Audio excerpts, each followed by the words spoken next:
Ya, waspada banjir Jakarta itu yang menjadi topik pilihan kita dalam Lunch Talk kali ini, pemirsa. Jadi Anda juga harus waspada dengan cuaca ekstrim yang terjadi akhir-akhir ini.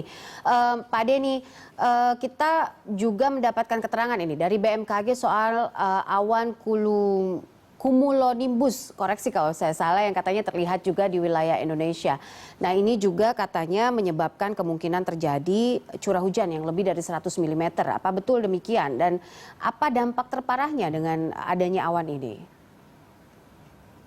Awan cumulonimbus itu, atau kita singkat gampangnya awan CP itu, dari pagi, siang, sore itu selalu tumbuh berganti di wilayah Indonesia. Jadi sebetulnya kita sudah nggak heran itu untuk awan CP itu. Cuman memang kalau kita bicara dampaknya, awan CB itu sebetulnya awan yang matang. Jadi dia puncaknya itu minimal memiliki temperatur minus 40 derajat Celcius. Apa yang dihasilkan dari awan CB itu, yang single cell saja, itu potensi yang dikeluarkan di situ ada curah hujan, bisa curah hujan ekstrim, kemudian bisa angin bisa microburst, downburst, kemudian puting beliung, juga satu lagi adalah petir. Kemudian hailstone itu juga adalah produk dari awan-awan CB tadi. Nah, ini yang sebetulnya kalau kita mau kita arahkan kepada banjir, tentu kita harus mewaspadai potensi presipitasi atau curahan yang keluar dari awan tadi. Itu yang kita lihat. Oke. Selain di Jakarta sendiri, daerah mana lagi yang memang terlihat awan ini, Pak Denny? Jadi ketika, mohon maaf saya flashback sedikit, saya mulai lihat ketika ramai Sriwijaya kemarin pada tanggal 9 ya, pada 9 Januari, itu saya perhatikan dari awal Januari sampai dengan sekarang, ini saya lihat memang potensi tumbuh CB di wilayah kita luar biasa sekali ya. Ya. Saya akui juga memang saya perhatikan memang awan CP di wilayah kita pada fase Januari awal sampai sekarang itu luar biasa masif saya katakan. Bahkan sebelum terjadi banjir di Kalsel, itu di bagian barat Kalimantan itu ada yang kalau orang meteorologi menyebutnya sebagai Borneo Vortex. Saking besarnya CP itu. Itu di bagian barat ya, Pak? Bukan di bagian Kalimantan Selatan ya? Itu sebelumnya. Oke. Tapi kan dia memanjang. Awan ini memanjang, tumbuh silih berganti. Kemudian awan-awan yang selnya besar, yang skala multi sel bukan single, dia bisa tumbuh, bisa kita perhatikan beberapa jam sebelumnya. Apalagi yang dalam skala meso. Yang dalam skala meso itu seperti, koreksi saya, kalau tidak salah 2 September tanggal 20 di Jakarta sempat banjir juga. Itu juga saya sempat beri warning, itu ada sel awan dalam skala yang meso. Terjadi banjir akhirnya. Nah, mungkin juga menyambung apa yang dikatakan Pak Yoga tadi, bahwa bisa jadi pembangunan di wilayah perkotaan itu tidak mengantisipasi potensi terjadinya hujan dan dengan skala yang besar, bahkan mungkin di atas 3 jam dengan intensitasnya di atas 100 mm misalnya.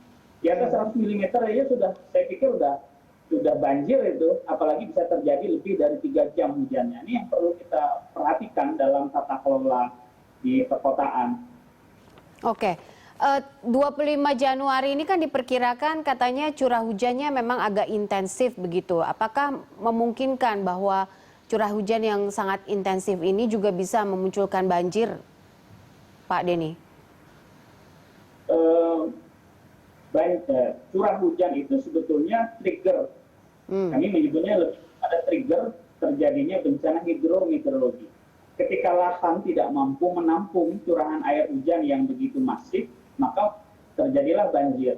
Makanya saya selalu menyampaikan bahwa perlu kita perhatikan itu daerah-daerah seperti daerah aliran sungai, apakah Jakarta itu daerah dataran rendah dan sebagainya. Ingat bahwa tadi sudah disampaikan Pak Yoga, bahwa Jakarta itu downstream, jadi upstreamnya di puncak Nol Ciliwung saja itu juga perlu kita perhatikan itu di sana. Ya. Karena aliran yang di sana itu juga mengalir ke bawah. Bahkan di Jakarta itu ada 13 sungai yang mengalir di sana. Bayangkan kalau seandainya Jakarta sebagai daerah penyokong tidak memiliki wilayah untuk menampung air, tidak mampu membuang air dengan secara cepat, akibat terjadinya hujan di atas 3 jam dengan intensitas di atas 100 mm, itu pasti banjir terjadi di mana-mana untuk wilayah Jakarta. Oke. Gitu. Oke, lalu Mas Yoga, ini kalau kita lihat keterangan dari Pak Denny sendiri kan ada 13 titik juga begitu ya yang bermuara langsung ke Ciliwung misalnya. Sementara kita tahu bahwa Kali Ciliwung ini kan sampah masih cukup menggenangi dan banyak sekali masalah di sana. Bagaimana cara mengatasi persoalan ini begitu? Apakah infrastruktur saat ini juga tidak cukup mumpuni untuk mengatasi ini dan apa catatan dan input Anda soal ini? Ya betul, jadi sebenarnya sudah ada 5 langkah besar yang harus dilakukan secara konsisten ya sebenarnya. Nah ini yang menurut saya siapapun gubernurnya harus punya komitmen untuk meneruskan konsistensi tersebut ya. Yang pertama ya, tadi dikatakan Mas Denny kan kita ini punya 13 sungai gitu. Nah dengan 13 sungai ini kita bisa nggak memastikan apakah setiap tahun satu sungai bisa kita benahi misalnya. Ya, kalau satu sungai kita benahi satu sungai 1 tahun, berarti kita butuh waktu 13 tahun untuk menuntaskan 13 sungai utama di DKI. Tapi kan ada progres gitu kan. Ini artinya gubernurnya harus mau membenahi sungai, melebarkan, kemudian merelokasi pemukiman. Ini PR pertama yang harus dilakukan. Kemudian yang kedua, DKI sendiri harus dibantu dengan daerah sekitarnya. Kita punya 109 situ danau embung waduk di DKI. Tetapi secara Jabodetabek saya mencatat ada 208 situ danau embung waduk yang harus juga direvitalisasi, artinya dikeruk, diperdalam dan ditata ulang sehingga mempunyai kapasitas daya tampung yang lebih baik. Saat ini Kementerian PUPR sedang menyiapkan 2 bendungan besar ya, yaitu Bendungan Cimahi dan Sukamahi dan Bendungan Ciawi. Nah, kalau ini dioptimalkan segera dalam waktu dekat ini, maka diperkirakan ada 30% air yang bisa ditahan. Ya, ini kan juga akan mengurangi beban Jakarta tadi. Nah, ketiga yang tadi saya katakan, banjir lokal, saluran air kita tadi tidak memadai. Sementara Pak Denny tadi bilang curah hujan yang ekstrim aja rata-rata udah 100 mm per hari. Saluran air kita itu hanya disiapkan tidak lebih dari 100 mm per hari. Artinya apa? Kalau curah hujannya lebih dari 100 ya bisa dipastikan daerah yang akan tergenang lebih luas. Artinya kita perlu merehabilitasi saluran air yang lebarnya tadi taruhlah sekarang 1,5 meter gitu ya, diperbesar menjadi 3 meter misalnya supaya bisa menampung 200 bahkan 300 mm per hari misalnya. Ini PR menurut saya yang harus dilakukan. Dan keempat, daerah resapan air yang dikatakan tadi kan karena pembangunan kita masih daerah resapan airnya berkurang. Nah ini PR besar menurut saya harus dilakukan oleh Pemprov DKI dalam waktu secepat-cepatnya kalau memang Jakarta ingin bebas banjir, Mbak Popi. Oke, baik. Nanti kita akan lanjutkan lagi perbincangan kita bersama 2 narasumber saya, pemirsa. Kita jeda sebentar, tetaplah bersama kami.